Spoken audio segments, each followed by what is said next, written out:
ఉమ్మడి నెల్లూరు జిల్లాకు సంబంధించి కరేడు ప్రాంతంలో ఇండోసెల్ భూములకు సంబంధించి పెద్ద మొత్తంలో చాలా రోజులుగా రసాభాస జరుగుతుంది. దాదాపు 3 నెలల నుంచి ఈ ఇష్యూ తెరపైకి వచ్చింది. రైతులు తమ భూముల్ని ఇవ్వమని చెప్పేసి కరాఖండిగా చెప్తుంటే ప్రభుత్వం సంబంధించినటువంటి ఏదైతే ఇండోసెల్ సంబంధించినటువంటి కంపెనీకి భూములు ఇవ్వాలి, రైతులకు ఏదైతే న్యాయం చేస్తామో వాళ్ళకి 12 లక్షలు కాదు 20 లక్షల వరకు కూడా ఇస్తామని చెప్పి ఒకవైపు చెప్తున్నారు. కొంతమంది రైతులు ముందుకొస్తున్నప్పటికీ చాలా పెద్ద మొత్తంలో రైతులు అయితే దీనిపైన అసహనం వ్యక్తం చేస్తున్నారు. మా భూముల్ని 1 ఎకరం కూడా ఇవ్వమని చెప్పి కరాఖండిగా తెలుస్తున్నటువంటి విషయం. దీనికి సంబంధించి ఇప్పటికే రాజకీయ సంబంధించినటువంటి పార్టీ సైతం వాళ్ళకు మద్దతుగా వచ్చింది.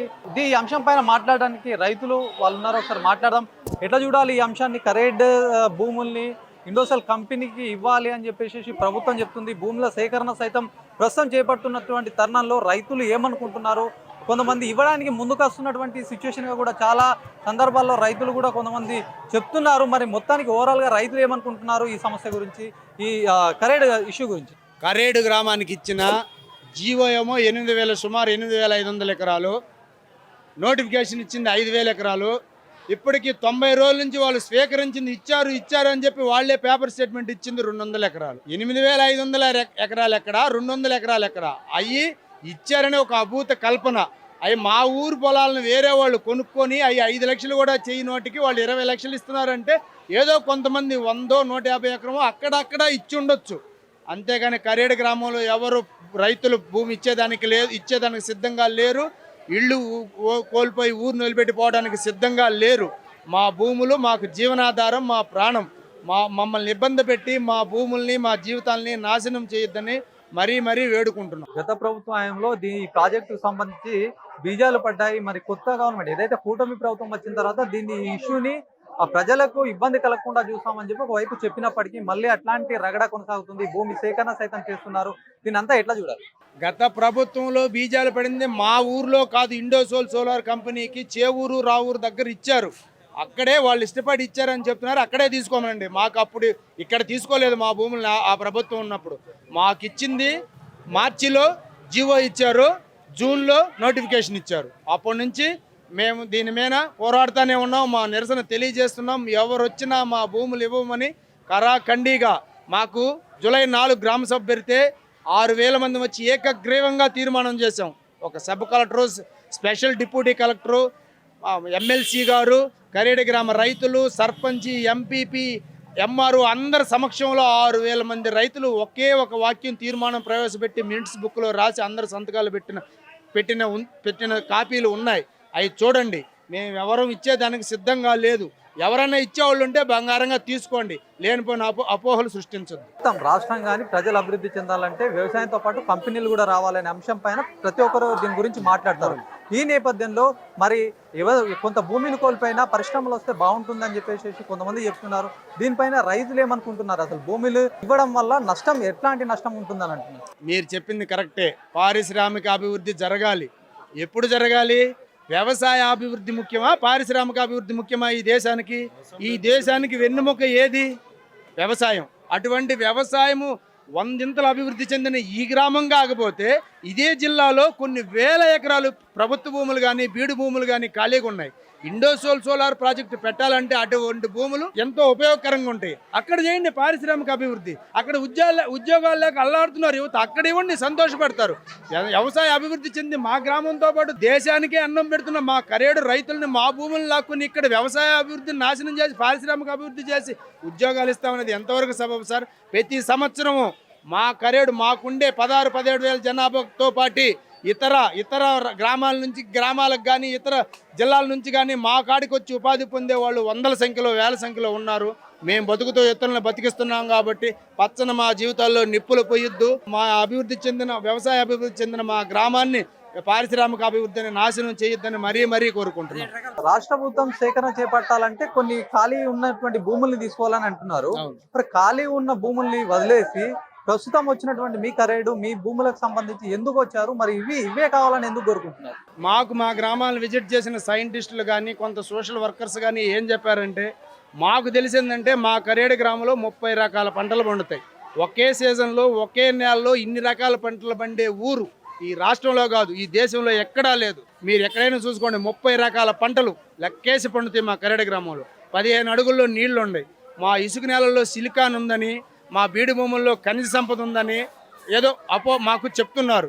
అందుకోసం వస్తున్నారో లేకపోతే ఇంకా దేనికోసం వస్తున్నారో మాకు తెలియదు. కానీ ఇదే గ్రామంలో 5,000 మంది మత్స్యకారులు సముద్రం మీద ఆధారపడి, ఈ భూముల మీద ఆధారపడి బతుకుతున్నారు. వీళ్ళందరినీ ఖాళీ చేయించి ఊరిని శ్మశానం చేసి మా అందరి జీవితాలు నాశనం చేయొద్దని, ఖాళీగుండ భూముల్లో పరిశ్రమలు పెట్టి అక్కడ ప్రజలను ఆదుకోవాలని, పరిశ్రమాభివృద్ధి రాష్ట్రానికి జరగాలని మేము మరీ కోరుకుంటున్నాం.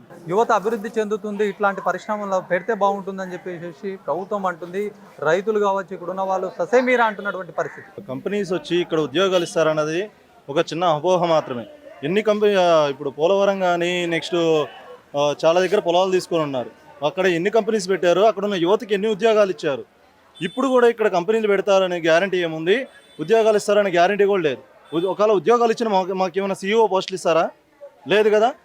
ఇండోసాల్కి సంబంధించిన చదువులు కూడా ఇక్కడ ఎవరు చదివిన వాళ్ళు లేరు. అందరూ బీటెక్లు నెక్స్ట్ డిగ్రీలు ఈ కోర్సులు చేసిన వాళ్ళే కానీ, బీకామ్ BAలు చేసిన వాళ్ళే కానీ దానికి సంబంధించిన స్పెషలైజేషన్ చేసిన వాళ్ళు ఎవరు లేరు.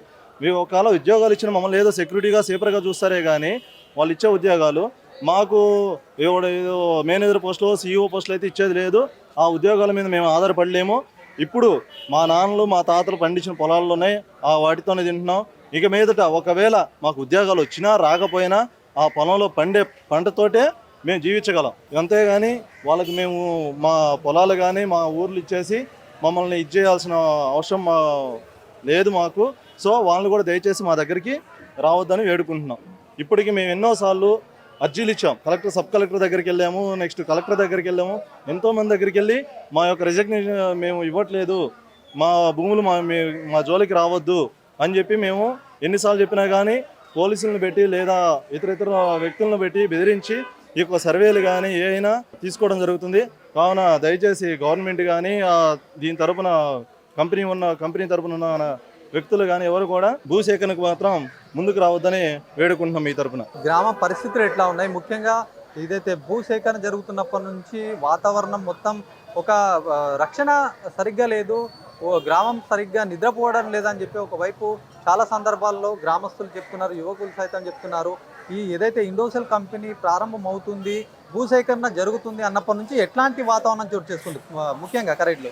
ఇది మాత్రం నిజం అండి. ఎందుకంటే గత 3 నెలల నుంచి 4 నెలల నుంచి మాత్రం ఊర్లో ఉన్న రైతులు కానీ పెద్దవాళ్ళు కానీ ఎవరు కూడా పోలేనటువంటి పరిస్థితి. ఎందుకంటే ఎంతో అనుబంధం ఉన్న ఊరితోటి ఒక్కసారిగా ఊరు తీసేస్తాం అని చెప్పడంతో భయభ్రాంతులకు గురి అయిపోయి ఇక్కడి నుంచి బయటికి వెళ్తే అక్కడ ఉన్న పరిస్థితులు ఎలా ఉంటాయో, పొజిషన్ ఎలా ఉంటుంది అనేది అందరూ ఆలోచించుకొని భయభ్రాంతులకు గురవటం మాత్రం నిజమే. దానికి తోడు ఈరోజు చూసారా, మనకి ఇచ్చిన మీటింగ్లో హైకోర్టు ఇచ్చిన రూల్స్ ప్రకారం 100 మంది మాత్రమే మీటింగ్లో పాల్గొనాలన్నారు.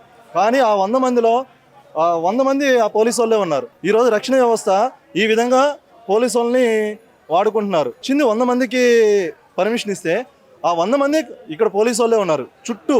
గ్రామం చుట్టూ పోలీసు వాళ్ళని పెట్టి భయభ్రాంతులకు గురి చేయడం అనేది జరుగుతుంది. అలా చేయకుండా భయభ్రాంతులకు గురి చేయకుండా ఓకే, మీకు రైతులు ఎవరైనా ఇష్టపూర్వకంగా ఇస్తే వాళ్ళని తీసుకోండి, అంతేగాని భయభ్రాంతులకు గురి చేసి ఆ రైతుల దగ్గర పొలాలు తీసుకోవడం మాత్రం అది అన్యాయం. కావున దీన్ని మేము తీవ్రంగా ఖండిస్తున్నాం. చెప్పండి బాబు, ఎట్లా ఉంది పరిస్థితి? ఈ కరేడు ఇష్యూ అయితే మొత్తం గ్రామంలో చాలా మంది వ్యతిరేకిస్తున్నట్టుగా మాకు తెలుస్తా ఉంది. మీకు ఎట్లా అనిపిస్తుంది? మళ్ళీ భూములకు ఎంతో రేట్ ఎక్కువ ఇస్తే మనం తీసుకుంటా అనుకుంటారా? మాకు ఎంత ఇచ్చిన తీసుకోవాలి, మాకు వద్దు. మా భూములు మాకు ఉండాలి, మాకు ఎప్పటి నుంచో పెద్ద తరానికి బతుకుతున్నాం, అదే విధంగా బతుకుతాం. అందుకని మాకు ఏమొద్దు. వాళ్ళు ఏమి ఇచ్చారో మేము తీసుకోవు, మాకు అనవసరం, మాకు వద్దు. ఎన్ని పంటలు పండిస్తారు మీరు? 3 పంటలు పండిస్తామండి. 3 పంటలు పండించుకుంటూ బతుకుతున్నాం. ఇప్పుడు ఆ 3 పంటలు ఎక్కడికి వెళ్ళి మేము బతకలేము, ఇక్కడ మేము వదిలిపెట్టి వెళ్ళలేము కూడా. ఎన్నేళ్ల నుంచి వ్యవసాయం చేస్తున్నారు? మేము 66 సంవత్సరాలు, నాకు 66 సంవత్సరాలు మేము వ్యవసాయం చేసుకుంటున్నాం. మా నాన్న చేసుకుంటున్నారు, వాళ్ళ పోయారు, మళ్ళీ మేము వచ్చాం, మేము చేసుకున్నాం, మళ్ళీ మా బిడ్డలు చేసుకుంటున్నారు. మా బిడ్డలు చేసుకుంటే కూడా మా బిడ్డలు మేమంతా కూడా సుఖంగా బతుకుతున్నాం. ఇప్పుడు ఎన్ని పంట అంటే ఏ రకాల పంటలు పండిస్తారు ముఖ్యంగా ఇక్కడ ఏర్చనగా, పెసర, మిరపకాయ, అన్ని రకాల కూరగాయలు, అన్ని కూరగాయలు ఉంటాయి. ఇక్కడ అన్ని పంటలు పండించుకుంటున్నాం. ఆ పంటలు పండుకు ఎత్తి అమ్మకు వచ్చుకొని కూడా బతుకున్నాం అందరూ. ఆ కాయలు ఎత్తుకొని అమ్ముకొని బతుకుతున్నాం. ఇట్లాంటి కంపెనీలు వస్తే పిల్లలకు భవిష్యత్తు బాగుంటుందని చెప్పి ఒకవైపు ప్రభుత్వం చెప్తుంది. మరి ఇట్లా కాకుండా ఇప్పుడు మీకు ఏదైనా మంచి రేటు కల్పిస్తే ఈ డబ్బులు తీసుకొని ఇంకొక దగ్గర భూములు కొనుక్కుంటే బాగుంటుందని ఒకవైపు అయితే ఇట్లాంటి సలహాలు ఇస్తున్నారు. ఇట్లాంటి దానికి మీరు ఏం చెప్తారు? మేము అట్లాంటి వాటికి ఒప్పుగా ఉండి అసలు మాకు వద్దంటే వద్దు. అసలు మేము ఎట్ట బతుకుతున్నాం అట్నే బతకనే చాలు మాకు అంతే. ఇంకా మాకేం వద్దు, వాళ్ళు ఉద్యోగాలు వద్దు, వాళ్ళ కంపెనీలు వద్దు, మాకేం వద్దు. మేము అట్లా ఇదివరకు నుంచి అట్ట బతుకుతున్నాం అట్నే బతుకుతాం. మాకు ఇప్పుడు ఇట్లా కాదు అని చెప్పేసి ఒకవైపు ఏమన్నా అధికారుల దగ్గరికి పొలిటికల్ నాయకుల దగ్గరికి ఏమైనా వెళ్తున్నారా? మరి మేమే నలుగురు మా పిల్లకాయలు తిరుగుతున్నారు, పెద్దవాళ్ళు వాళ్ళు తిరుగుతున్నారు. మేము ఇళ్ళ కాడ పని చేసుకుని బతుకుతున్నాం. వాళ్ళు ఏమంటారు కదా, వీళ్ళు కంపెనీ వాళ్ళు ఇవ్వండి అని చెప్పి చెప్తున్నారా మీ దగ్గర? అడుగుతున్నారు, మేమైతే ఇవ్వమని చెబుతున్నాం. పోలీసు వాళ్ళు పెట్టి రుబాబు చేపిస్తున్నారు. రుబాబు చేసిన ఎవరు కూడా ఇవ్వరు, ఇచ్చే పనే లేదు. పోలీసులు ఏమంటున్నారు ముఖ్యంగా ఇక్కడ? డబ్బులు ఇస్తాం, మేము బతుకుతారు, హాయిగా బతకండి, బతుకుతారు రండి అని చెప్పి అంటున్నారు. మాకేం అనవసరం, మాకేం వద్దు, మా పువ్వులు మేము ఎట్నే ఉండం అట్నే చేసుకుని బతుకుతాం. అందుకు మాకేం వద్దు, మేము మాకు పొలాలు పెట్టుకుని వెళ్ళాం అని అదే మాట మేము చెప్తున్నాం అందరు కూడా, ప్రతి ఒక్కరు కూడా. అందుకని ఎంత భూమి ఉందండి? మాకు 2 ఎకరాలు ఉన్నాయి. 2 ఎకరాల్లో పంటలు పండించుకొని తింటా ఉన్నాం. దాన్ని ఇచ్చేసి మేము ఏ విధంగా బతకాలి, మా కళ్ళు అలా బతకాలి, అందుకోసం మేము ఇవ్వని అంటున్నాం. గ్రామంలో ఎక్కువ రైతులు ఉన్నారా, ఇంకా ఉద్యోగులు ఇట్లా ఉన్నారా? ఉద్యోగస్తులు కూడా తక్కువ, అంత లేబర్ కూలి చేసి బతకాలి ఎక్కువ, కొద్ది పంటలు పండించుకొని తింటా ఉంటున్నాం.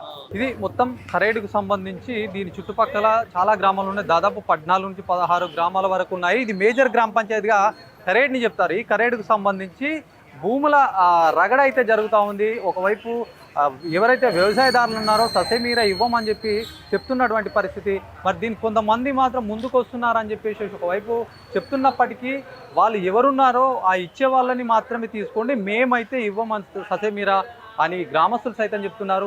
ముఖ్యంగా దీనికి సంబంధించి ఇప్పటికే పెద్ద ఎత్తున పోరాటాలు సైతం జరుగుతున్నటువంటి సిచ్యువేషన్. గత ప్రభుత్వం హయాంలో స్టార్ట్ అవుతున్నటువంటి ఏదైతే కరోడ్ ఇండోసెల్ కంపెనీకి సంబంధించినటువంటి ఇష్యూ, ఎలక్షన్ కంటే ముందు యువగలం పదయాత్రలో లోకేష్ కావచ్చు, తర్వాత చాలామంది టీడీపీ సంబంధించిన నాయకులు మాట్లాడారు. ఇక్కడ ఇండోసెల్ కంపెనీ రావడానికి వీల్లేదు, ఇది ప్రజలకు నష్టం చేస్తుంది అని చెప్పి, రైతులకు నష్టం చేస్తుంది అని చెప్పినటువంటి ప్రభుత్వం ప్రస్తుతం అధికారంలోకి వచ్చిన తర్వాత మాట మారుస్తున్నారని చెప్పి ఇప్పటికే భారతీయ చైతన్య యువజన సంబంధించినటువంటి పార్టీ రామచంద్రరావు సైతం దీనిపైన ఆగ్రహం వ్యక్తం చేస్తున్నటువంటి పరిస్థితి. హైకోర్టు పర్మిషన్ తీసుకొని ఆయన ఈరోజు కరేడుకు వచ్చినటువంటి నేపథ్యం. కరేడులో మొత్తం ఎక్కడ చూసిన ప్రజలైతే ఆయనకు ఆహ్వానించినటువంటి మొత్తం ఆయనకు ఒక సమస్యను ముందుకు తీసుకెళ్ళడానికి నేను పోరాడుతాను, మీరు మద్దతుగా ఉండండి అని చెప్పేసి ఆయన చెప్పినటువంటి పరిస్థితి. మొత్తానికి ఇదంతా రైతులైతే ససేమీరా అంటున్నారు. కరేడుకు సంబంధించినటువంటి భూములు ఇవ్వము అని చెప్పి ఖరాఖండిగా చెప్తున్నారు. ఒకవైపు పనులైతే ప్రారంభం స్టార్ట్ అయినటువంటి సిచ్యువేషన్గా చూడొచ్చు. మరి ఎట్లా ఉండబోతుందో ఇప్పటికే ఒకవైపు ఏదైనా ప్రభుత్వం బలవంతంగా తీసుకుంటే సైతం భారతీయ చైతన్య యోజన పార్టీ అధ్యక్షుడు రామచంద్రరావు సైతం ఆమరణ నిరాహార దీక్ష చేస్తాము, రైతులు దీనిపైన ఇప్పటికే మొత్తం వెనక్కి వెళ్ళమని చెప్పినా కూడా కంపెనీలు ముందుకొచ్చి బలవంతంగా కనుక తీసుకుంటే పెద్ద ఎత్తున ఆమరణ నిరాహార దీక్ష చేస్తామని చెప్పి ఒకవైపు చెప్తున్నారు. మరి చూడాలి మరి ఎట్లా ఉండబోతుందో. ఇప్పటికే బిక్కుబిక్కుమంటూ కూడా గడుపుతున్నాం. దాదాపు 3 నెలల నుంచి చాలా ఇబ్బందులు తలెత్తుతున్నాయి మాకు. ప్రతి ఒక్కరు వచ్చి ఫోర్స్ చేస్తున్నారు భూములు ఇవ్వమని చెప్పి అని రైతులైతే ఆగ్రహం వ్యక్తం చేస్తున్నటువంటి పరిస్థితి. ఎట్లాంటి పరిస్థితి నెలకొలబడుతుందో ఇక్కడ అని చెప్పేసి అందరూ ఆసక్తిగా ఎదురు చూస్తున్నటువంటి అంశంగా చెప్పొచ్చు. కెమెరా పర్సన్ సందీప్తో శ్రీనివాస్, అభినవ్ భారత్, కరేడ్ నుంచి.